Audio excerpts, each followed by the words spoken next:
Good morning. My name is Jacob Booth, and I am the Weird Christian Dude. Today we're going to be studying Genesis chapter 14. And it came to pass in the days of Amraphel, king of Shinar, Arioch, king of Elasar, Ched or Womer, king of Elam, and Tidal, king of nations, that these made war with Bera, king of Sodom, and Birsha, king of Gomorrah, Sinab, king of Admah, and Shember, king of Zeboim, and king of Bela, which is Zoar. These were joined together in the Vale of Siddim, which is the Salt Sea.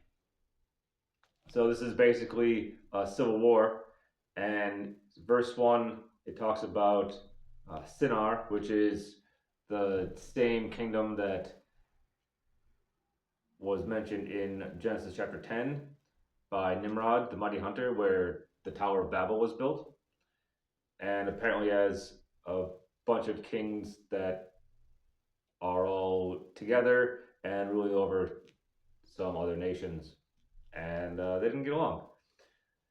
They're still relatively small kingdoms, but some of them are probably even individual cities, like Zoar, which was it's a city in between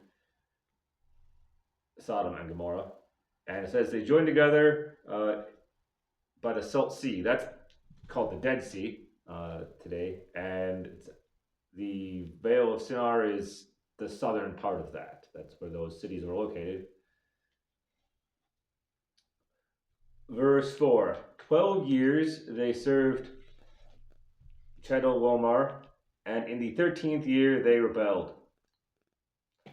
And in the 14th year came Chedorlaomer, and the kings that were with him, and smote the Rephaims in Ashtaroth Karnim, and the Zurims in Ham, and the Emims in Shava, Kirathaim. These are some pretty hard names. And the Horites in their Mount Seir onto El Paran, which is by the wilderness. So these cities rebelled and they got destroyed. The first three, the Rephaims, Zurims, and Emims, were all cities of giants. And for whatever reason, whenever it ends in IMS, Eames, those are giant territories. Okay, verse 7. And they returned and came to En Mishpat, which is Kadesh, and smote all the countries of the Amalekites and also the Amorites that dwelt in Hazerzon Tamar. And there went out the king of Sodom, and the king of Gomorrah, and the king of Admah, and the king of Zeboim, and the king of Bela, the same as Zoar, and they joined battle with them in the Vale of Siddim. So they had some type of plan and alliance to not be ruled by these other kings, and ultimately that ends in battle. Verse 9, with Chedorlaomer and the king of Elam, and with Tidal, king of nations, and Amphrael, king of Shinar, and Arok, king of Elazar, 4 kings with 5. So that's going to be a pretty big battle. You have 4 countries versus 5 countries. Even though they're small, they generally bring every soldier they can find into a giant pitched battle. Verse 10, and the Vale of Siddim was full of slime pits, and the kings of Sodom and Gomorrah fled and fell there, and they that remained fled to the mountains. And they took all their goods of Sodom and Gomorrah and all the victuals and went their way. So the bigger nations won. That's just sort of how that works a lot of times, especially in ancient days. Just you have the bigger army. That's why they were ruling over them for 12 years. Uh,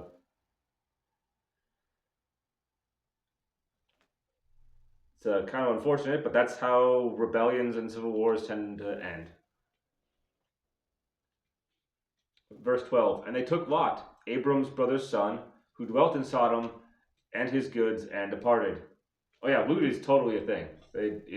When to the victor goes the spoils, that happens. The losers lose all their stuff and are usually all dead. Some of them have escaped, but that's just what happens. And there came one that had escaped and told Abram the Hebrew, for he dwelt in the plain of Mamre the Amorite, brother of Eshcol, and the brother of Aner, and these were confederates with Abram. So when Abram and Lot split up, Lot took the better land, which was in Sodom, and unfortunately now that's worked against him. And Abram went to the other side and has made his own friends. So, verse 14. And when Abram heard that his brother was taken captive, he armed his trained servants, born in his own house, 318, and pursued them into Dan. So Abram was apparently a very wealthy individual because he can arm 318 men. That's his servants. Like that's a lot. If you think of a corporation these days, how many companies have 318 men that they can arm and go into battle and that would be willing to? Like there's a different level of loyalty in the old days than there are now. Because it says they were born in his house. So they're servants and then the children of his servants, and uh, it's sort of like an extended family type deal. And so he heard that he was captive and went to Dan. Dan's uh, in to the north of the Dead Sea, because there's, the Sinar is to the east, Dan's to the north, and that's where Lot was taken. And they pursued him there, which is about 160 miles from the Vale of Sinar to Dan, which it could be a little farther since Abram wasn't, he was off somewhere else. So that is a long way to go chase somebody on foot through mountains and stuff. That this type of thing is like normal people these days couldn't even think of that. Like, oh, cool, I'm just going to get my friends and go into a different state to rescue my. No, to rescue someone that almost never happens. All right. Verse 15. And he divided himself against them, he and his servants, by night, and smote them and pursued them into Horba, which is on the left hand of Damascus.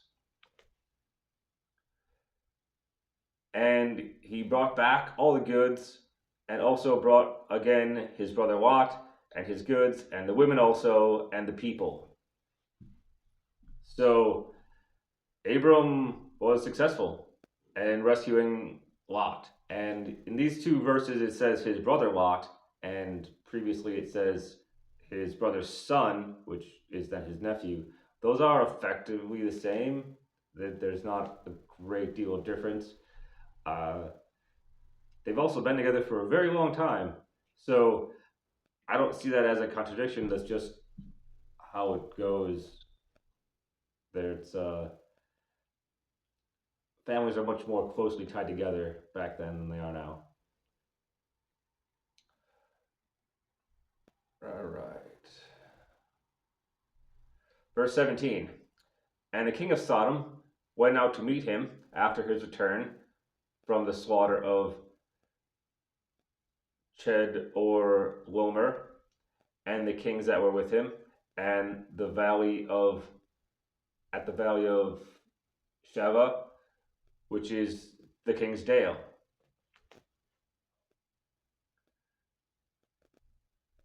And Melchizedek, king of Salem, brought forth bread and wine, and he was the priest of the Most High God. So it's interesting that Abram won and defeated the kings, where the four nations and all the rebels all lost, but Abram won. And it doesn't mention it previously that Jerusalem is called Salem, but they're actually the same. Uh, there's a reference to this in Psalm chapter 76, verse 2. So where it says Melchizedek, king of Salem, that's also Jerusalem. I think it means king of peace, something similar to that. And he may or may not have been involved in the war at all, but he heard what happened. So he recognizes God's providence because Melchizedek is somehow a priest of the Most High God, which is really awesome because there's no rules about that. He just serves God, and he comes and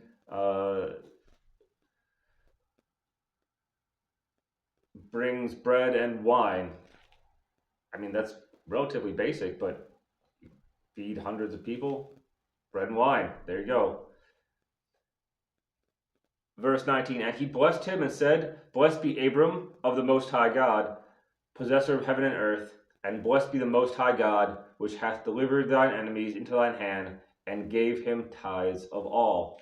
So, priest blesses Abram, which is a thing priests do, and recognizes that Abram is also serving the Most High God. And then this is interesting that Melchizedek gives tithes, which actually means 1/10 of all the stuff of Jerusalem to Abram, which this is the first time tithes are mentioned at all, and he just does it because either he wants to or God put it on his heart or told him to previously. And so Melchizedek went to Abram and fed him and gave him lots of stuff and blessed him because that was the right thing to do. Verse 21, and the king of Sodom said unto Abram, Give me the persons, and take the goods and stuff to thyself.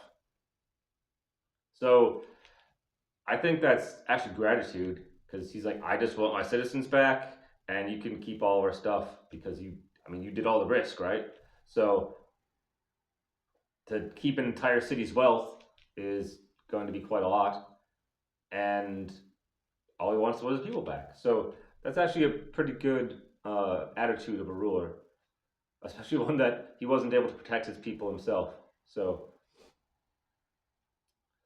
verse 22, and Abram said to the king of Sodom, I have lifted up mine hands unto the Lord, the Most High God, the possessor of heaven and earth, that I will not take from a thread even to a shoe latchet, and that I will not take anything that is thine, lest thou should say, I have made Abram rich, save only that which the young men have eaten, and the portion of the men that went with me, Aner, Eshcol, and Mamre, let them take their portion. So Abram didn't do this for money, and by denying any of the spoils, which is what nations literally just did, they came in, destroyed the city, and looted everything. And by not doing that, it shows to other people that he wasn't in it for the money. He was rescuing Lot. So no one could claim otherwise, and that's something that is important to make sure your motives are understood by other people, which can be hard to do. But they would just assume, oh, you're like everyone else. You went up there and you fought them and you took all the stuff. And Abram didn't do that. So he made this very clear. Also, he didn't want his self to have a reputation of debt to the king of Sodom, because if he took the money, then people would talk and be like, "Oh, look, King of Sodom made you rich." That's except he was already very rich. He could have 318 men travel hundreds of miles with him. Like it's a matter of uh, respect, I guess. And so, verse 24, Abram has allies that went with him. He was they were previously mentioned in verse 13 that they're his confederates. So basically, they're his friends. And he says, "Let them take their portion." So Abram only speaks for himself, which is also important. So he doesn't try to answer for his friends or give them orders. They chose to go with him, and they can choose to do how they do things. I think that's uh, also respect. So thank you all for watching. Have a wonderful evening, and you are always welcome to come and talk to me.